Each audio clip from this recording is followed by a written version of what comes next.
tous, c'est Xéon.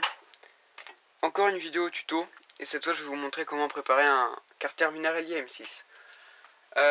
Donc j'avais déjà fait une vidéo là-dessus, mais c'était pas une superbe prépa dans le sens où c'était un détail de prépa sans être une prépa complète. Donc cette fois je vous fais la prépa complète en espérant que ça vous plaise, que ça vous aide. Et donc si c'est le cas, n'hésitez pas à vous abonner, à partager ou à laisser un j'aime. Voilà. Donc les outils nécessaires. Il va nous falloir des limes, donc de différentes tailles et de différentes formes. Limes plates, limes rondes, des limes très fines, très petites pour les finitions, ou pour faire les angles, etc. Une perceuse ou une fraiseuse, donc avec des fraises métal. Voilà. Également du papier à poncer ou du papier de verre, d'un grain assez gros, donc c'est-à-dire entre 120 et 240, même si 240 ça commence à plus être énorme non plus. Donc pour la finition pareil. Donc maintenant qu'on a vu le matériel, je vais vous montrer le carter d'origine. Voilà, carter d'origine.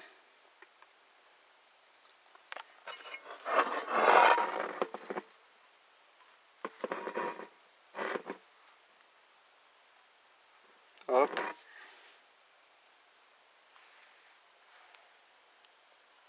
Donc, ce qu'on va commencer par faire, à la lime ou à la fraiseuse, mais moi j'ai pris la lime pour faire cette étape, c'est qu'on va faire sauter la marche qui se trouve ici, qu'on peut voir ici là. Voilà, il y a une marche ici, donc il faut la limer, donc jusqu'à ce que ça devienne plat, jusqu'à ce que ce soit aplani. Hop, on la voit bien ici, donc on lime toute cette partie qui dépasse ici. Donc ça c'est la première étape. Ensuite on va venir enlever cette partie là, tout ce qui est là, voilà, il faut l'enlever. Donc moi j'ai pris la Dremel, enfin la perceuse quoi. À la perceuse on vient gratter ici, ou à la lime d'ailleurs on peut aussi le faire. Pour en fait ici ce qu'il va falloir faire c'est un arrondi. Donc on fait un arrondi comme ceci jusque là, et tout ce qui est dans cette zone là doit être limé pour permettre un passage direct des gaz sans passer par le vilebrequin. Parce que si vous voyez, en fait notre vilebrequin est ici, les masses de vilebrequin sont ici, et quand l'admission se fait, les gaz n'ont d'autre choix que de passer par le vilebrequin pour ensuite passer ici et aller au transfert. Voilà, donc aller dans le cylindre. Donc ça prend plus de temps, et le fait de passer par le vélo peut entraîner un remous des gaz. Donc voilà, c'est pas ce qu'il y a de mieux. Donc on enlève cette partie là. Une fois qu'on a retiré cette partie, on va venir faire un arrondi ici, car on voit qu'il y a un angle. Voilà, on voit bien l'angle. Et bien il va falloir l'arrondir ici, en fait faire une sorte de vague pour que ça passe directement ici et que ça aille au cylindre. Donc je vous montre ce que ça donne. Tac. Donc évidemment le carter ici n'est pas fini, hein. Celui-là n'est pas fini, il va être sablé. Donc pour avoir une surface propre.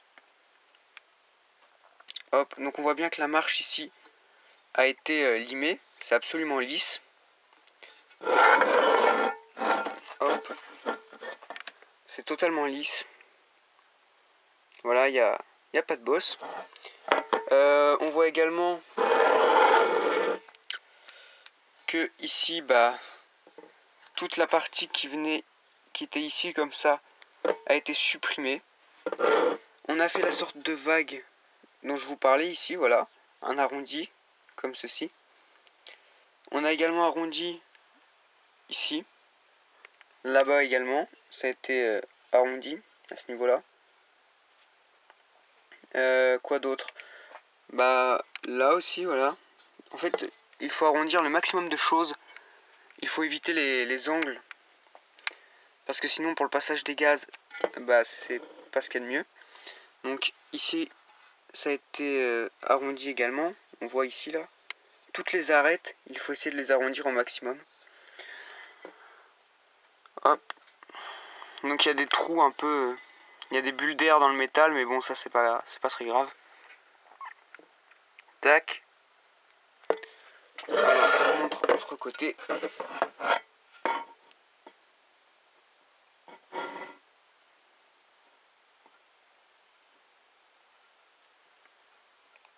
Voilà. Donc rien de très compliqué, hein. C'est simplement, faut prendre le temps.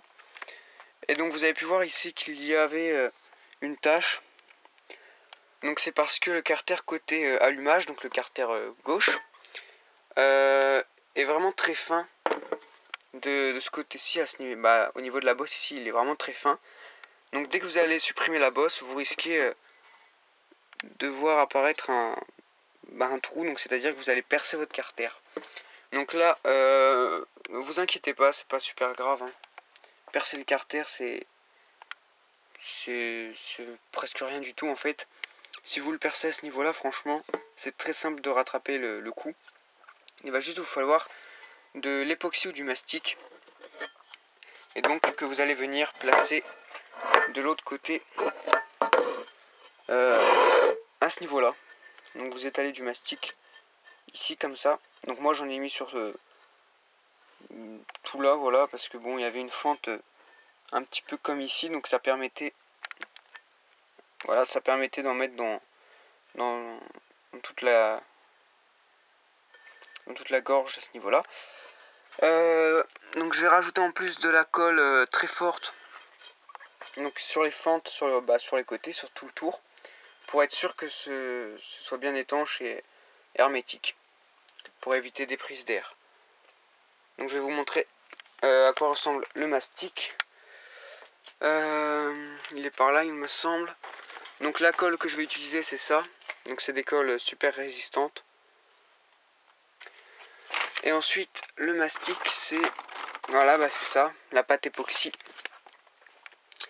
Mastic époxy, voilà. Donc c'est une pâte qu'il suffit donc il suffit d'en couper un bout, de la pétrir à la main. Elle va devenir molle et ensuite vous l'appliquez sur ce que vous voulez.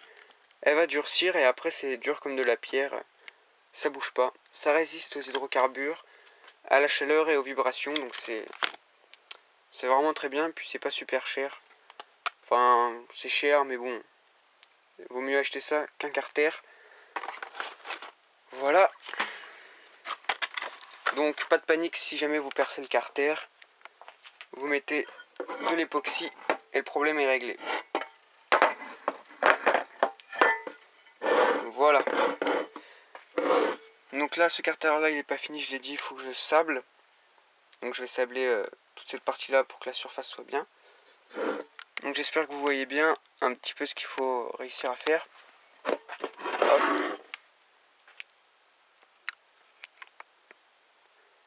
Voilà. Donc on voit bien la différence quand même.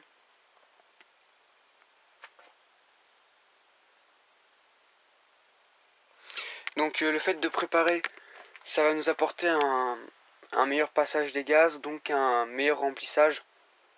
Et qui dit remplissage dit performance, tout simplement. Donc le problème qu'il peut y avoir par contre quand on prépare, c'est que vous voyez bien qu'ici il y a beaucoup plus d'espace maintenant. Rien qu'en enlevant la marche, et à ce niveau-là, on voit bien qu'il y a beaucoup plus d'espace dans les carters. Donc plus d'espace, ça veut dire moins de précompression. Donc voilà, ne pas vouloir trop en faire non plus, quoi. C'est pas la peine. Parce que plus vous allez gratter, plus vous perdez en précompression. Donc ça c'est important à savoir également. Mais bon, c'est vrai que d'un côté, ça représente sans doute une bride constructeur, donc une bride faite par le constructeur, voilà. Le fait d'avoir mis ici une bosse, ou alors c'était pour l'effet Venturi, je ne sais pas, mais bon.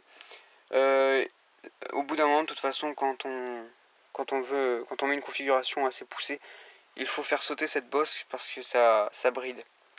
Donc même quitte à perdre l'effet Venturi, autant l'enlever pour gagner en remplissage.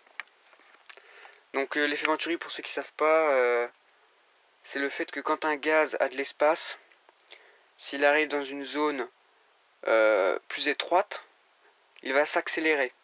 Voilà, donc ça c'est l'effet Venturi. Il me semble que c'est ça. Hop, donc évidemment vous n'oubliez pas ensuite d'ajuster. Donc c'est-à-dire que d'aligner vos transferts au carter. Donc ça c'est un cylindre d'origine, mais il est là comme ça, donc je vous montre, mais c'est pas avec ça que seront remontés les carters. Hop. Donc je vais faire le deuxième carter et je vais essayer de filmer ça pour vous montrer en accéléré ce que ça donne. Voilà.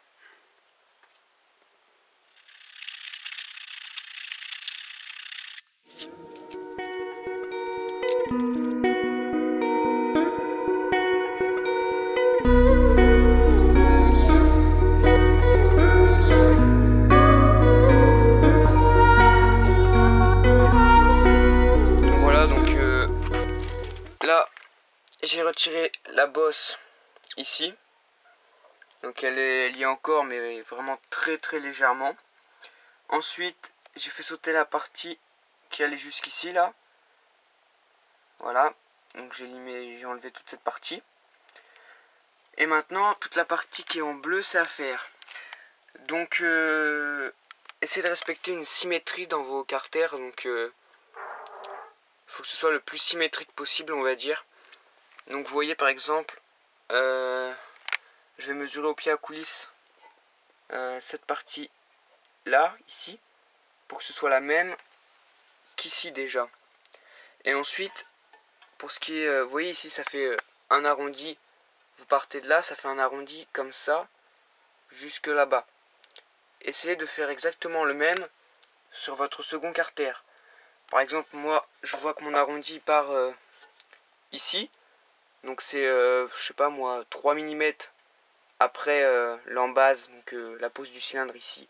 C'est 3 mm en dessous. Bah, je pars d'ici et je fais un arrondi comme ça. Voilà, et je sais que toute cette partie-là va être à creuser. Donc ici, je fais pareil. Je pars de 2-3 mm à partir de là. Je fais mon arrondi comme ceci. Tac, hop. Et le reste, voilà, je creuse. Donc il faut que ce soit symétrique.